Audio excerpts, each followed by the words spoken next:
আসসালামু আলাইকুম। আপনাদের মাঝে কিছু প্লাস্টিক দরজা নিয়ে আসলাম। এটা হচ্ছে আরাইফেলের কসমিক আল্ট্রাডোর। কোয়ালিটি সম্পন্ন এবং থিকনেস এবং ওয়েটফুল সব দিক দিয়ে হাই কোয়ালিটি পাবেন। প্রত্যেকটা দরজায় এসএস ফিটিং দিয়ে ফিটিং করা, গোল্ডেন কালার হাতুড় দিয়ে তৈরি করা। এটা সম্পূর্ণ আরাইফেল থেকে সম্পূর্ণ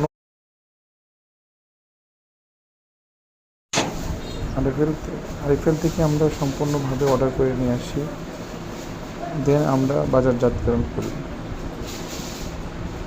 আপনাদের আমাদের কাছে সব কোম্পানির ডোরই পাবেন।